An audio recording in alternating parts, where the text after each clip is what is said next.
Bienvenue sur la 5e étape du Tour de France 1995, 261 km au programme. Entre Fécamp et Dunkerque, 3 petites côtes de 4e catégorie. Les coureurs vont traverser notamment les villes de Dieppe, Abbeville et Saint-Omer. Un début de course assez tranquille avec le premier sprint intermédiaire au kilomètre 70 remporté par Mario Cipollini devant Laurent Jalabert. A noter que cette étape va être marquée par les abandons du vainqueur de la première étape Fabio Baldato et du champion de Belgique Wilfried Nelissen. Ces deux coureurs avaient chuté lors de l'étape de la veille. Vous voyez que les conditions climatiques sont agréables, à peu près 20 degrés et le temps est couvert mais pas de précipitation. On arrive sur le deuxième sprint de la journée kilomètre 148 et c'est Abdou Japarov qui le remporte devant Cipollini et Jalabert.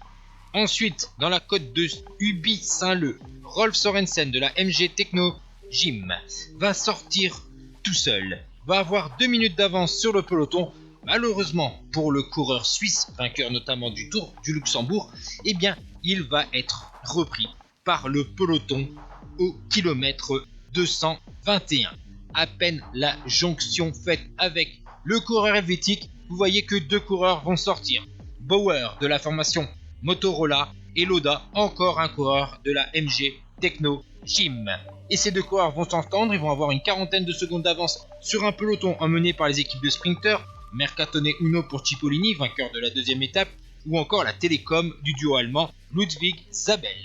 Les 2 hommes de tête, eux, sont repris à 15 km de l'arrivée à Dunkerque. C'est un final très rapide avec un vent favorable, de grandes lignes droites, donc c'est parfait pour organiser un train pour les sprinteurs. On va voir même Evgeny Berzin tenter sa chance dans le final, mais il va être repris tandis que Armand de Las Cuevas, lui, va chuter dans l'entrée de Dunkerque. Maintenant, place à l'emballage final avec tous les trains des sprinteurs à l'avant du peloton.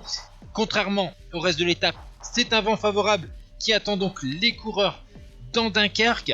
Et on va donc assister à un sprint avec tout d'abord un énorme travail d'un équipier de Johan Mousseau qui tente de lancer le coureur belge, mais c'est surtout Cipollini qui est bien protégé par son équipier avec son maillot vert. Il est débordé par Abdou Japarov, mais au centre de votre écran, le sprinter néerlandais de 23 ans, Joren Blijlevens, va s'imposer, lui qui a déjà remporté une étape sur le Tour d'Andalousie, 2 étapes sur le Tour de Murcie. C'est sa première participation, c'est sa première victoire sur le Tour de France. Il devance Svorada, Zabel, Moncassin et Cipollini.